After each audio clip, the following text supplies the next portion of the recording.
आज हम लोग बात कर लेते हैं अनबैलेंस्ड फोर्सेस से। लिखना शुरू कर दो, अनबैलेंस्ड फोर्सेस। Unbalanced forces. और अब तक आप लोग समझ गए होंगे कि अनबैलेंस्ड फोर्सेस ऐसे वाले फोर्सेस हैं जिसके ऊपर net force F net is equal to not zero. So F net is not equal to zero, जिसके ऊपर क्यूमुलेटिव इफेक्ट जीरो ना हो। बहुत सारे फोर्सेस मान लो कि आपके ऊपर लग रहे हैं, किसी बॉडी के ऊपर लग रहे हैं, किसी कार के ऊपर लग रहे हैं, किसी पत्थर के ऊपर लग रहे हैं, कहीं पर भी लग रहे हैं, अगर उसके ऊपर नेट फोर्स जीरो नहीं आएगा, टोटल फोर्सेस का एडिशन अगर जीरो नहीं आता है, तो वो अनबैलेंस फोर्सेस के केस में चला जाएगा। वो अनबैलेंस का केस हो जाएगा ना भाई। कोई चीज भारी है, किसी चीज का इफेक्ट ज्यादा है। मान लो एग्जांपल लेते हैं हम लोग तराजू का। सो एक गंदा सा तराजू है। यहाँ पर ऐसे करके मैं इसको बना देता हूँ तराजू को, और यहाँ पर भी ऐसे करके मैंने इसको ड्रॉ कर दिया। छुप जा छुप जा छुप जा, छुप गया। सो यहाँ पर भी मैंने इसको ऐसे करके ड्रॉ कर दिया है। अभी दोस्तों ये बैलेंस है, दिस इज अ तराजू, राइट। न्यूट्रल पोजीशन में तो क्या होगा, ये झुकेगा नहीं, ना तो ये इस साइड में झुकेगा, ना ही ये इस साइड में झुकेगा, ये बीच में रहेंगे, बैलेंस्ड रहेंगे। तभी इसको बैलेंस भी बोलते हैं। सो जब आप क्या काम करोगे, लेफ्ट हैंड साइड में लेट्स सपोज आपने 10 kg का कोई वेट रख दिया, कोई वाट रख दिया है 10 kg का। सो राइट हैंड साइड में से अब कुछ भी नहीं है, आई मीन वहां पे तो बहुत हल्का है, इसका वेट 10 kg ज्यादा बढ़ चुका है, तो ऑब्वियसली ये नीचे आ जाएगा और ये ऊपर चला जाएगा ऐसे करके। ये आप लोगों ने नोटिस किया होगा। अच्छा, अगर मैं 10 kg का लेफ्ट हैंड साइड में रखता हूँ और 10 kg का ही राइट हैंड साइड में रख देता हूँ, तो ये दोनों अब बैलेंस हो गए। अभी ऐसे ऐसे रहेगा, ये ना ऊपर जाएगा ना नीचे जाएगा, बैलेंस्ड रहेगा, है ना। सो एक ही बॉडी है, उस पर बहुत सारे फोर्सेस लग रहे हैं, और अगर सारे के सारे फोर्सेस का इफेक्ट जीरो आ जाए तो उसको हम बोलेंगे बैलेंस्ड फोर्स। और जिसका इफेक्ट जीरो ना आए, जैसा फर्स्ट केस था कि लेफ्ट हैंड साइड में सर आपने 10 kg रख दिया था, राइट हैंड साइड में तो कुछ था ही नहीं, खाली था, तो यहाँ पे जीरो था पहले केस में, और फर्स्ट केस में यहाँ पे 10 kg था। ये हो गया अनबैलेंस, मतलब इस साइड का फोर्स ज्यादा है, इस साइड का फोर्स कम है। क्लियर हुआ ये अनबैलेंस फोर्स वाला? गाइस क्लियर हुआ ये अनबैलेंस फोर्स वाला? सर एक क्वेश्चन है। हाँ जी सर जैसे हम लोग जैसे नेट फोर्स जीरो आना चाहिए, तो सर जो नेट फोर्स होता है वो माइनस में हो सकता है? हाँ बिल्कुल हो सकता है डियर, बिल्कुल हो सकता है। एग्जांपल लेते हैं हम लोग यहाँ पर, जैसे let's suppose we have a box.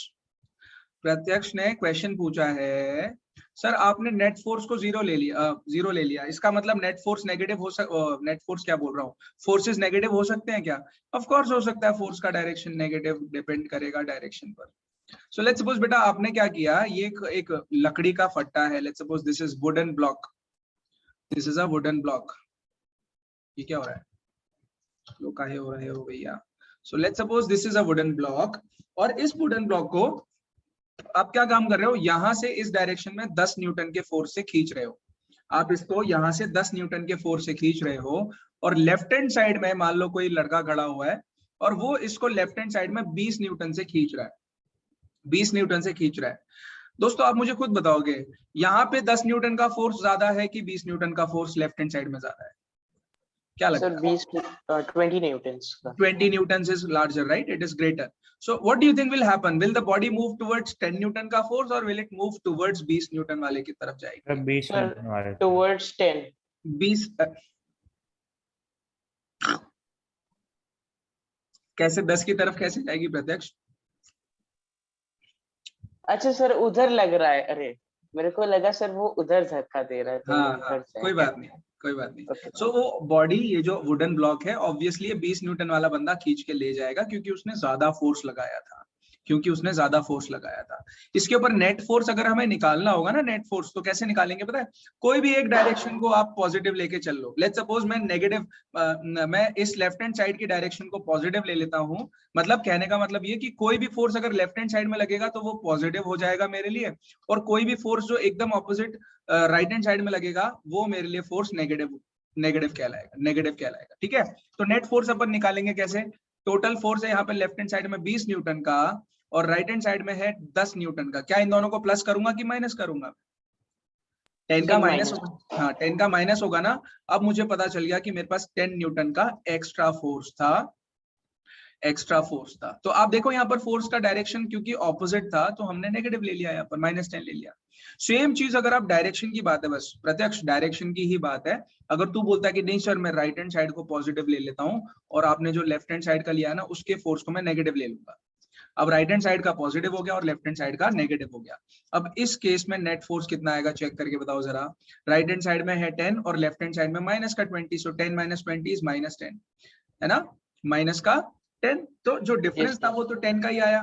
अब आप बोलोगे सर ये माइनस साइन का क्या मतलब है, हाँ ये माइनस साइन का हम क्या करेंगे, what does this minus sign represents? So this minus sign, this negative sign represents direction of the motion of the body।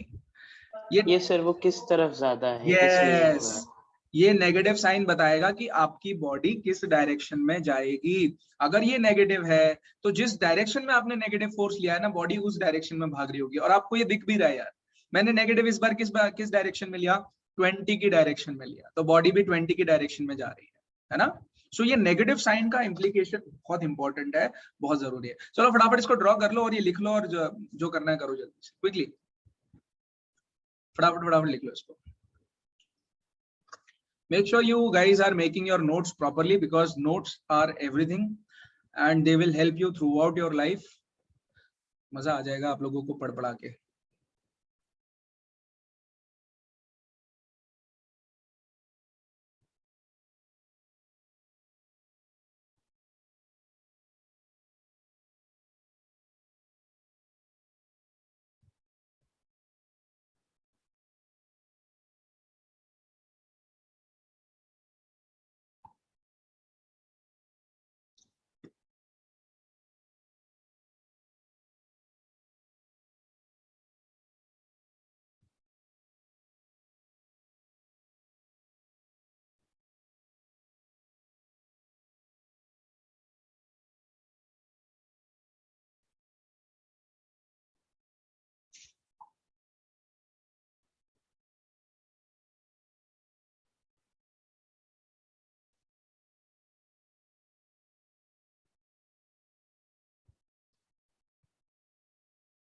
बच्चे कमाल के।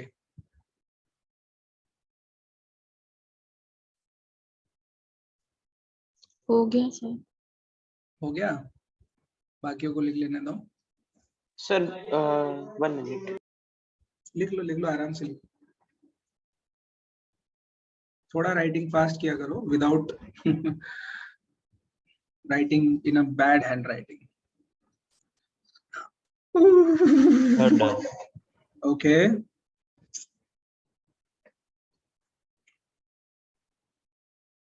हो गया। अभी दीक्षित जी, यस सर, दीक्षित जी आपका हो गया।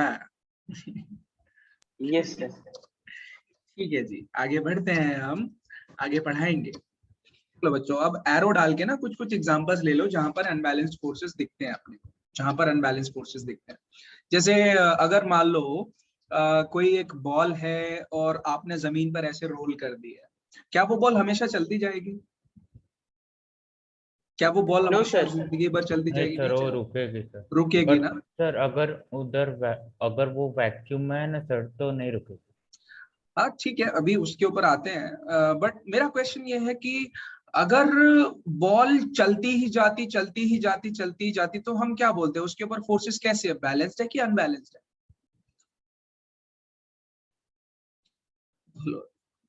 Sir unbalanced. Yes sir, unbalanced. आपने फोर्स लिया, आपने बॉल लिया सॉरी, एंड आपने उसको जमीन पर रोल कर दिया और वो बॉल कंटिन्यूअसली एक ही स्पीड से चली जा रही है, चलती जा रही है, उसको कोई रोक ही नहीं रहा उसको। तो in that case do you think the forces are balanced और unbalanced? somebody said unbalanced. Sir, balanced. Okay, Pratyaksh is balanced and Pranav said unbalanced. What about Pragya? Sir अगर सेम स्पीड से चल रहे तो बैलेंस ही होगा ना? Very good, शाबाश। सो बच्चों उसके ऊपर में फोर्स लगेंगे no doubt, but they will be balanced forces. मैंने आपको पहले भी वो एरोप्लेन का एग्जांपल दिया था ना, है ना। सो एक बार बॉल को आपने छोड़ दिया और उसकी वेलोसिटी कांस्टेंट है, वो चलता ही जा रहा है चलता ही जा रहा है, तो उसके ऊपर फोर्सेस तो बैलेंस्ड होंगे, फोर्सेस तो उसके ऊपर बैलेंस्ड होंगे, अनबैलेंस्ड फोर्सेस नहीं होंगे। अगर अनबैलेंस्ड फोर्स होंगे तो सामने से कोई उसको रोक सकता है या फिर उसकी वेलोसिटी चेंज होगी, बदलेगी, चेंज हो जाएगी, है ना। सो आपने बॉल को फेंक दिया, रोल कर दिया।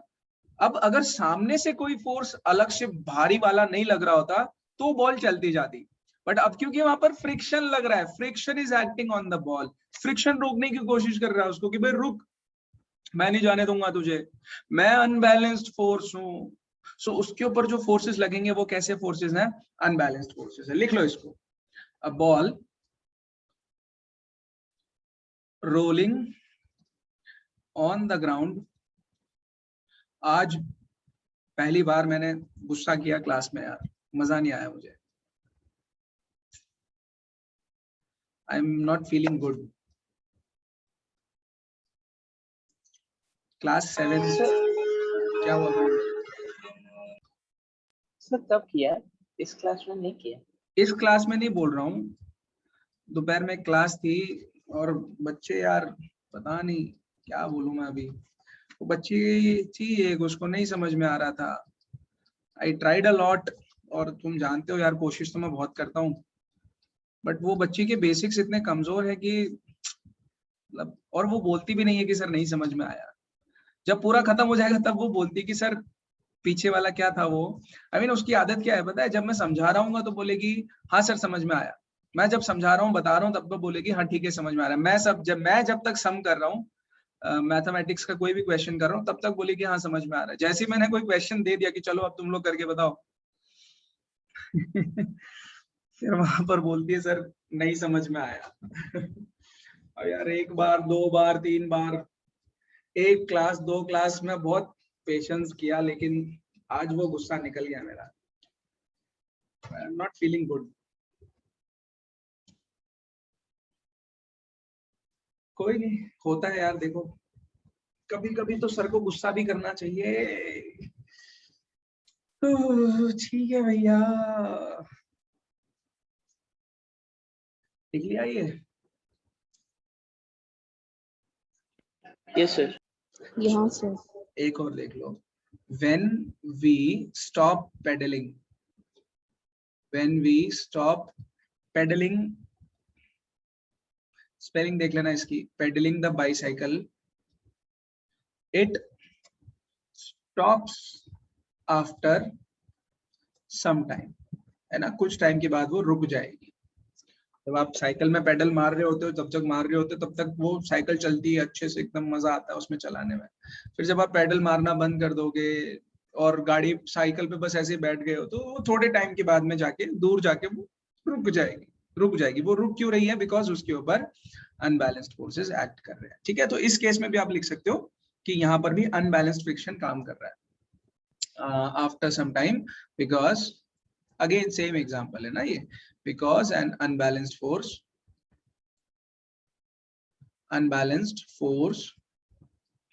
of friction। अच्छा, अब से ये वीडियोस हमारे YouTube पे नहीं आएंगे सर क्यों? अब पर्सनल में मांगोगे तो मिल जाएंगे, बट YouTube पे अपलोड नहीं होंगे वीडियोस। सो जिसको जरूरत हो ना कि पुरानी क्लासेस का सर वो एक बार वीडियो दिखा देना, और किसी को रिवीजन करना होगा तो वो मेरे को पर्सनली बोल देगा। सर आप ग्रुप पे सेंड कर दिया करिए, यूट्यूब पे फिर मत डाला कीजिए, बिकॉज अगर कुछ मिस हो जाता है ना तो उसको देख के लिख लेते हैं फिर। अच्छा, किया है कभी ऐसा? किया है अभी तक अपनी क्लासेस में? सर 2-3 बार यूट्यूब से किया है। अच्छा अच्छा, मजा आता है उसमें, देखने में मजा आता है, बोरिंग नहीं लगता वो? सर यूट्यूब पे क्या बोरिंग, जो बढ़ा बढ़ा के देख लिया, 2x में देख लिया, तो जो चीज नहीं समझ में। तब तो मैं कैसे बोलता हूँ? अच्छा देखो यस सर, आप टाइप भी बहुत फास्ट करते हैं। ऐसा है? यस सर, आप लिखते भी बहुत फास्ट है फिर। अच्छा अच्छा, थैंक यू थैंक यू। तुम लोग भी कर सकते हो, प्रैक्टिस है बस, और कुछ भी नहीं है। मैं कोई मैजिशियन नहीं हूँ यार, I am just a normal human being who is struggling to get his life straight. ठीक है, बस इतना। आई थिंक एक और एग्जांपल लिख सकते हो। क्या लिखवाऊं, हैवी बॉक्स वाला कुछ लिखवाऊं? क्या लिखवा सकते हैं उसमें? a heavy box, a heavy wooden box kept on a road is very difficult to move when pushed. जब आप उसको पुश करोगे ना तो बहुत मुश्किल होता है उसको मूव कराना। और वो क्यों हो रहा है? बिकॉज उसके ऊपर भी अनबैलेंस्ड फोर्स लग रहे हैं, उसके ऊपर भी अनबैलेंस्ड फोर्सेस ऑफ फ्रिक्शन लग रहे हैं, that is why it is not moving. So आप लिख लेना बिकॉज, ऐसे करके वो सेम लाइन ऊपर से उठा लेना, because N unbalanced force of, लिखवा ही देता हूं चलो, बिकॉज एंड, मेरी राइटिंग ना कभी कभी गंदी हो जाती है, unbalanced force of friction acts on it, लिख लो इसको, नोट्स जबरदस्त बनाऊंगा आप। हाँ बोलो सर। कोई चीज अगर पानी में डूब रही हो सर, वो उसमें अनबैलेंस्ड फोर्स होगा सर? हाँ, यस यस, अनबैलेंस्ड फोर्स होगा उस केस में। अगर आप उसको डुबा रहे हो, जब तक आप डुबाते जा रहे हो तब तक उसके ऊपर अनबैलेंस फोर्स लगेगा, बट जैसे आपने छोड़ दिया और बॉडी अगर फ्लोट करने लग गई है, if it is floating, balanced forces, तब बैलेंस्ड फोर्सेस है। ठीक है, जैसे आपने देखा होगा कुछ कुछ चीजें आप पानी में डुबाते हो तो वो पूरा अंदर जाती ही नहीं है, वो सरफेस पे तैरती रहती है, सरफेस पे तैरती रहती है, वो फ्लोट करती रहती है, तो उस केस में भी फोर्सेस बैलेंस्ड है। फिर आपने नोटिस किया होगा कुछ कुछ चीजें जाती हैं लेकिन पूरा नहीं जाती हैं, कुछ हद तक जाती है, कुछ लिमिट तक ही पानी में डूबती है, बाकी उनका कुछ पोर्शन ऊपर रहता है, उस केस में भी फोर्सेस बैलेंस्ड है बच्चों। मतलब अगर बॉडी स्टेशनरी है ना, if a body is stationary, the forces are balanced, the forces are balanced. If it is moving, then you have to think कि वो move कर रही है, uniform motion है, constant velocity है, then only the forces are balanced, otherwise the forces are unbalanced, make sense? Yes sir. Okay, चलो अब एक स्टार पॉइंट लगा के लिख लो यहाँ पर, ये भी इंपॉर्टेंट पॉइंट है, and this point is relating to the first point. जो स्टार पॉइंट मैंने आपको लिखवाया था वो एग्जैक्टली जस्ट उससे मिलता जुलता है, उसका जस्ट दूसरा वर्जन है, ये दूसरा वर्जन है। सो एन अनबैलेंस्ड फोर्स, ऐसा लिख लो, an unbalanced force is needed, उसकी जरूरत होगी हमेशा, कब? जब हमें कोई बॉडी को मूव करना होगा, needed to move a body from state of rest, but no such force is required, to maintain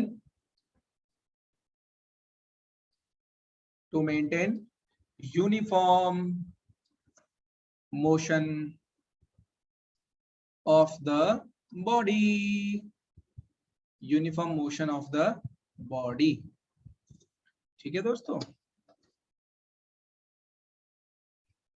Yes. लिख लो।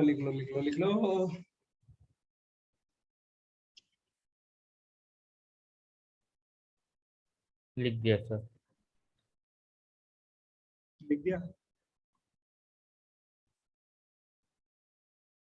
हाँ सर। अभी लिख दिया सर। Yes sir. अभी को पूछ रहा हूँ। ठीक है, चलो ठीक है, यहाँ तक कुछ डाउट तो नहीं ना किसी को? तो कुछ क्वेश्चंस है दोस्तों, रिवीजन टाइप क्वेश्चंस है ये, सिर्फ क्वेश्चंस लिख लो, आंसर नहीं लिखने हम लोगों को, मतलब मैं आपको आंसर्स नहीं बताऊंगा, ये आंसर्स आपको ढूंढ के लाने हैं, खुद आपको लिखना है, सॉर्ट ऑफ छोटा सा प्यारा सा होमवर्क।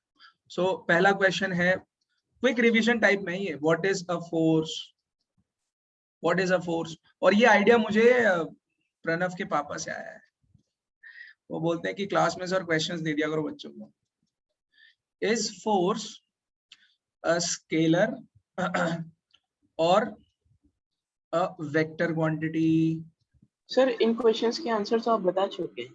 हाँ मुझे मालूम है बेटा, ये जस्ट मान लो Okay, एग्जाम sir. में कभी आपको आ गए ना तो उसके लिए प्रिपेयर रहो कि हाँ ऐसे टाइप के क्वेश्चंस आ सकते हैं, ठीक है।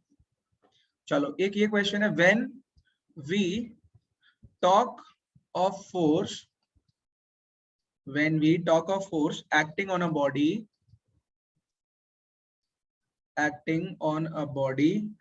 do we mean unbalanced force or balanced force, ठीक है। क्वेश्चन नंबर 3 हमसे पूछ रहा है कि जब भी हम लोग फोर्स की बात करते हैं किसी बॉडी के ऊपर, कि कोई किसी बॉडी पे फोर्स लग रहा है, उस केस में हम लोग क्या बैलेंस्ड फोर्स की बात करते हैं या अनबैलेंस्ड फोर्स की बात कर रहे होते हैं? The answer is unbalanced force. So हम लोग हमेशा अनबैलेंस्ड फोर्सेस की बात करते हैं उस केस में, ठीक है। अच्छा ये क्वेश्चन देखो, अ रबर बॉल इज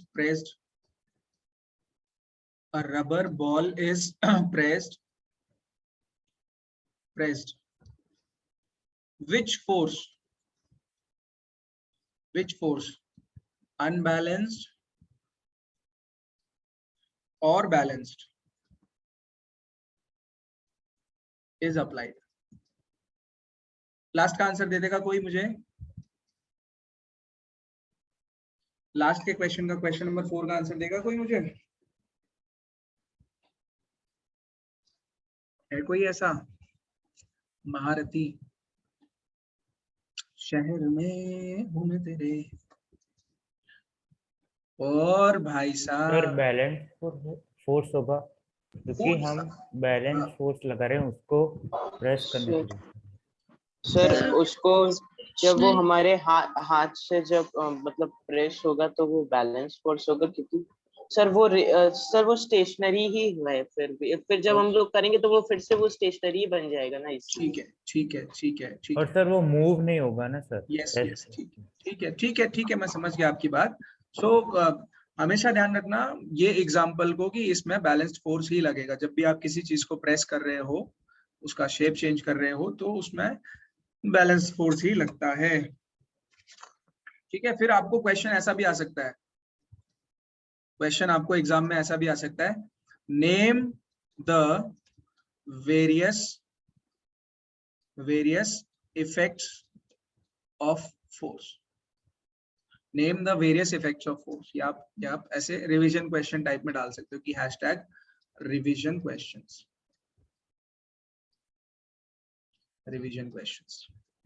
लिख लो इसको। फिर नेक्स्ट टॉपिक की तरफ चलते हैं, गैलीलियो अंकल को पकड़ते हैं आप। ये गैलीलियो हो गया। सारू થઈ ગયું રે ભઈલા प्रणव? हाँ सर पति क्यों लखवाना? पति क्यों?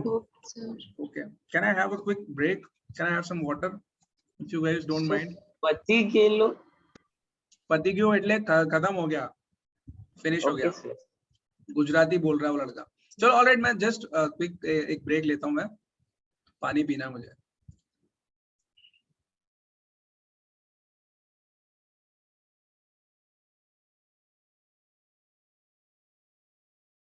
ठीक है, सो ये थे कुछ रिवीजन क्वेश्चंस। अब आगे बढ़ते हैं हम लोग और चलते हैं गैलीलियो की तरफ।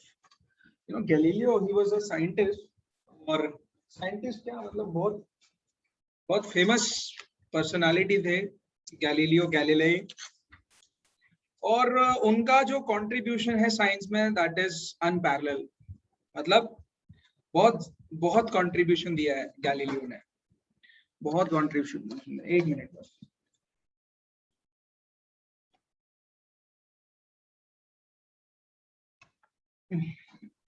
हाँ सर उन्होंने कोई मैंने 3 चीजें पढ़ी थी सर। उन्होंने सैटर्न में कुछ किया है, जुपिटर का, और पेंडुलम क्लॉक बनाया था आई थिंक, अच्छा वैसा ही कुछ किया।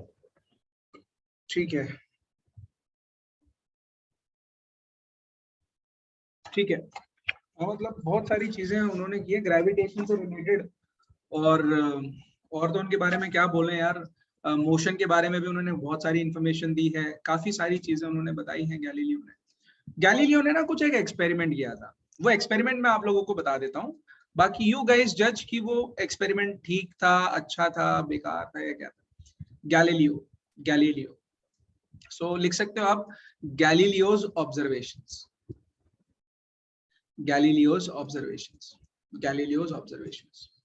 ठीक है, ही एक परफॉर्म सम एक्सपेरिमेंट्स, कुछ ऑब्जर्वेशंस थे उनके, क्या है वो मैं आप लोगों को ड्रॉ करके दिखाता हूँ। सो उसने क्या किया, ऐसा एक लकड़ी का फट्टा लिया और जैसे आप लोगों के घर में, हर घर में होता है वो कहीं ना कहीं, अगर फ्लैट में रह रहे हो तो नहीं होगा, बट बाकी अदरवाइज अगर आप टेनेमेंट और इन सब में रहते हो तो पक्का बंगलोज में या टेनेमेंट में जरूर आपने देखा होगा, एक रैंप होती है जिसके ऊपर हम लोग गाड़ी चढ़ा सकते हैं, होता है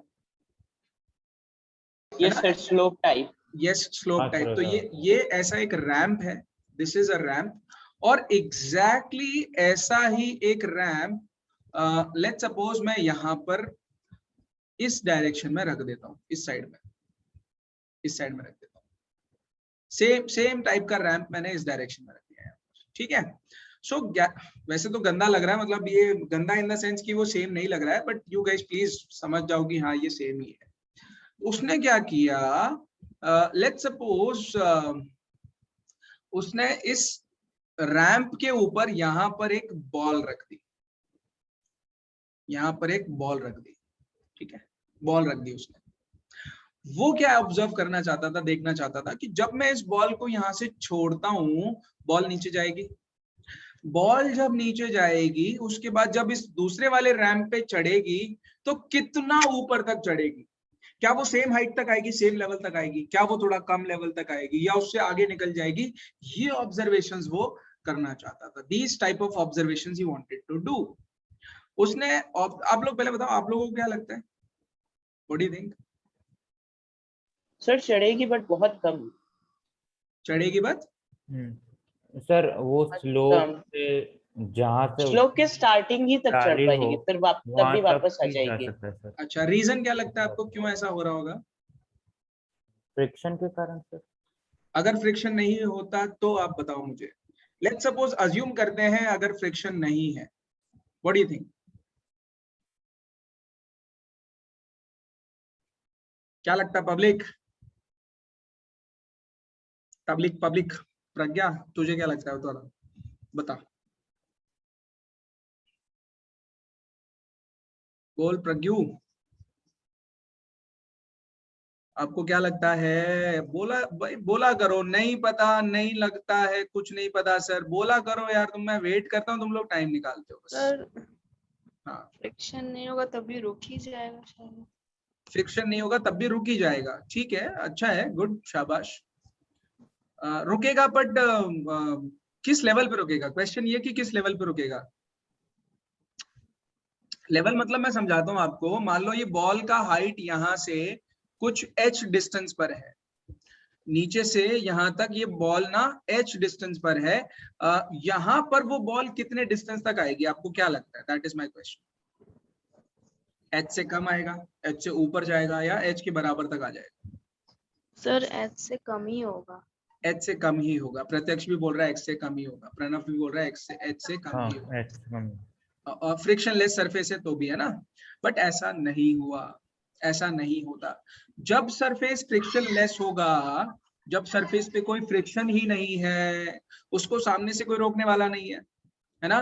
और दूसरी चीज क्या है, दूसरी चीज क्या है कि ये जो एक्सपेरिमेंट है हम लोग वैक्यूम में कर रहे हैं, हाइपोथेटिकली इमेजिन कर तो लो, रुकेगा ही नहीं सर, वो तो हवा भी नहीं जा है, सकता है। हाँ, तो ये बॉल आएगा यहाँ पे ऐसे करके और coincidentally it will come up to the same level, ये सेम लेवल तक आएगा यार, h हाइट तक ही आएगा, यहाँ पर ये h हाइट तक ही आएगा। रीजन पता है क्या है इसका, रीजन आप सोचो यार, आपने h हाइट पर एक बॉल रख दी है, आपको नहीं लगता इस बॉल के पास में कुछ पोटेंशियल एनर्जी है, पोटेंशियल एनर्जी, ऐसा कुछ पता है? पोटेंशियल एनर्जी मतलब ऐसी एनर्जी जो बॉल के अंदर छुपी हुई है। सो आप जब भी किसी चीज को हाइट पर लेके जाते हो ना, उसके अंदर एनर्जी स्टोर हो जाती है, उसका पता तब चलता है जब आप उसको छोड़ोगे ऊपर से, जब आप उसको छोड़ दोगे ऊपर से। तो आपने कोई चीज ऊपर उठा ली है, आपने उसकी एनर्जी बढ़ा दी है, पोटेंशियल एनर्जी बढ़ गई है, जैसे आप उसको छोड़ोगे वो पोटेंशियल एनर्जी कन्वर्ट हो जाएगी मोशन वाली एनर्जी में और वो मूव करके नीचे गिर जाएगा। अब ये प्रणव को ये बात पता होगी क्योंकि उसके में पोटेंशियल एनर्जी तो उन्होंने पढ़ लिया होगा। मेरे दूसरे दोनों बच्चों को नहीं पता होगा क्योंकि वो 9th में अभी। सर पोटेंशियल एनर्जी पता है, काइनेटिक एनर्जी पता है। यस सर, काइनेटिक और पोटेंशियल दोनों। ठीक है। तो ये जो पोटेंशियल एनर्जी है वो धीरे धीरे काइनेटिक एनर्जी में कन्वर्ट हो जाएगी और जब ये धीरे धीरे अपना चढ़ रही होगी रैंप के ऊपर में तो उसकी एनर्जी फिर से पोटेंशियल एनर्जी में कन्वर्ट हो जाएगी from kinetic energy. So energy क्योंकि सेम रहती है, it can not be destroyed, it can not be created. So same level पे आ जाएगा। सर कोई भी चीज मूव कर रही है उसमें काइनेटिक एनर्जी होएगी ना? हाँ, yes. If anything is moving it is having kinetic energy. चलो केस नंबर 2 क्या हुआ, उसने चेक किया, भाई क्या करूं, चेक करता हूं। उसने एक रैंप लिया ऐसे करके और इस बार जो दूसरा रैंप लिया ना उसने, उसका स्लोप कम कर दिया। देखो आप, इसका स्लोप कम है। सो उसने उसको चेक करना था कि जो बॉल वो यहाँ से छोड़ेगा वो फिर आगे चल के कहाँ तक रुकेगी, किस लेवल तक रुकेगी। एंड कोइंसिडेंटली क्या मतलब पता नहीं, सरप्राइजिंगली क्या हुआ, जब बॉल नीचे छोड़ी उसने, बॉल यहाँ से चढ़ी और चढ़ के सीधा इधर तक आ गई, इस लेवल तक आ गई। ये कौन सा लेवल था पता है आप लोगों को? ये वही लेवल था जो लेफ्ट हैंड साइड में लेवल है दोस्तों। ये वही लेवल था जो लेफ्ट हैंड साइड में लेवल है। देखो लेफ्ट हैंड साइड में भी h डिस्टेंस है, राइट हैंड साइड में भी h डिस्टेंस है। डिस्टेंस मतलब हाइट, h हाइट तक आई है ball. So left hand side में अगर h हाइट से आपने बॉल छोड़ी, राइट हैंड साइड में वो h हाइट तक जा रही है। आप नोटिस करो ये डिस्टेंस कुछ ज्यादा नहीं बढ़ गया इसका बॉल का मूव करने का। ये देखो ये बीच वाला डिस्टेंस, ये वाला डिस्टेंस, ये आपको लगता नहीं कुछ ज्यादा डिस्टेंस हो गया? ये क्या लगता है? यस सर, है ना? अच्छा, फिर गैलीलियो ने फिर सोचा क्या हो अगर मैं वेज को ऐसा प्लेन उस पे रख देता हूँ, प्लेन सरफेस पे रख देता हूँ, सीधे सरफेस पे रख देता हूँ। तो बॉल यहां से छोड़ी उसने, h हाइट से छोड़ दी, h हाइट से उसने बॉल छोड़ी, नीचे गई और क्या होगा फिर आगे चल के? रुकेगी कहाँ, रुकेगी कितना दूर? गिर जाएगी। कहाँ गिरेगी? अबे ये कंटिन्यूअस रोड है, इनफिनिट तक जा रहा है ये। अच्छा सर वो रुकेगी नहीं है पर तो फिर इनफिनिट तक जाएगी। Yes, that was the observation.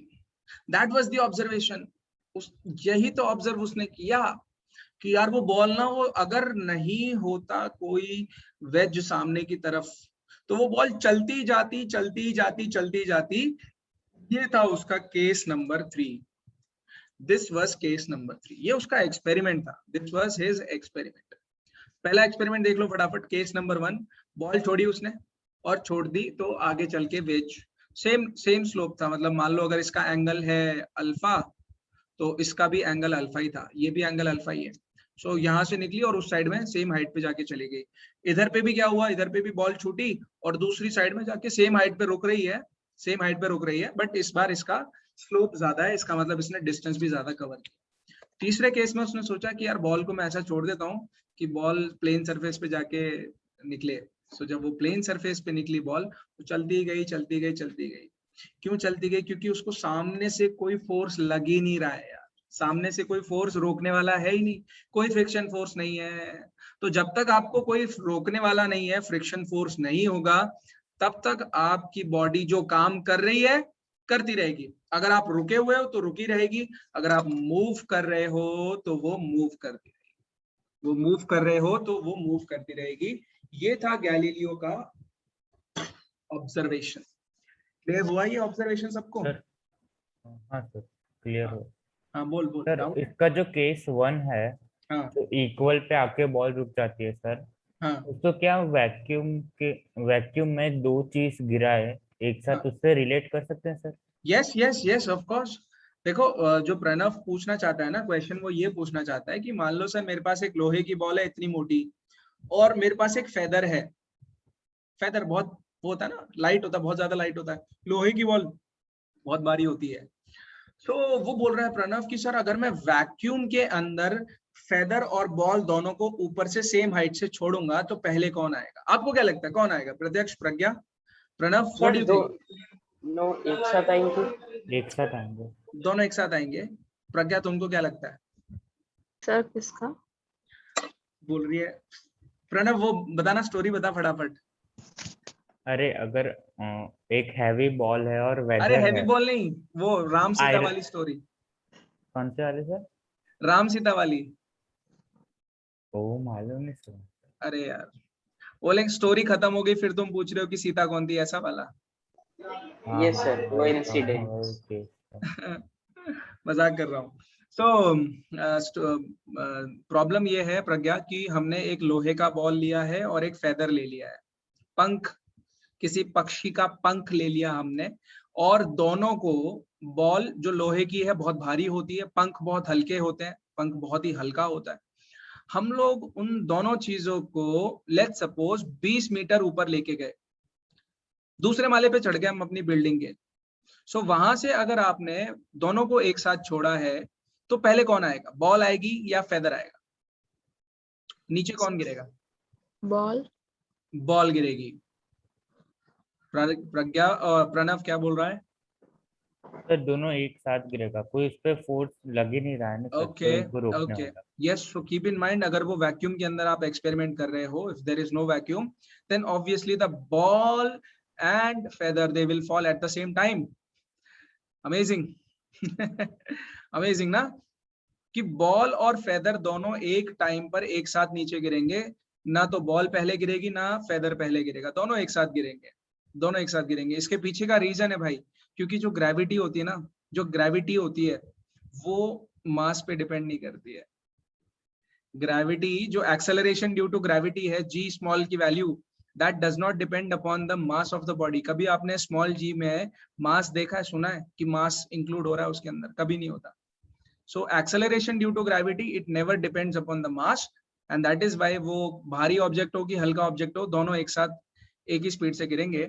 और इसका रीजन ये भी है कि उनको रोकने वाला भी कोई नहीं। अगर हवा होती तो पंख को रोक लेती, क्योंकि वो नीचे से फ्रिक्शन लगाती, रोकने की कोशिश करती हवा, बट हवा भी नहीं है, तो दोनों एक साथ आने चाहिए। तुरु तुरु तुरु तुरु। चलो ऑब्जर्वेशन, क्या ऑब्जर्वेशन हो गया? अब इसके आर्ग्यूमेंट्स लिख लो कि उसने कंक्लूजन क्या क्या निकाले। ठीक है, लिख लो। चलो, क्या लिखवाया पीछे, क्या लिखवाया मैंने?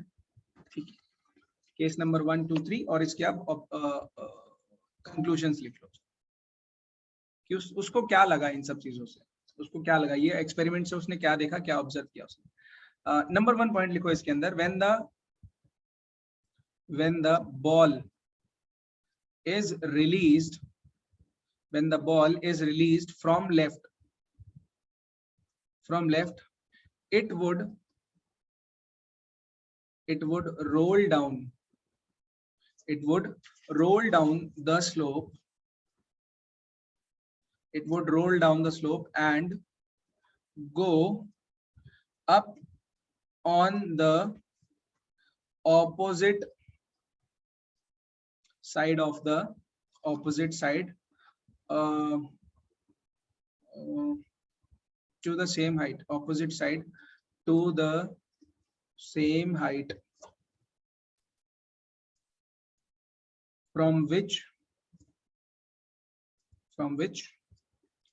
it was released, from which it was released. ये था first case, first example, first case, उसका ये कंक्लूजन है। सेकंड क्या देखा उसने? That if the inclinations of the planes on both sides are equal, then the ball will climb the same distance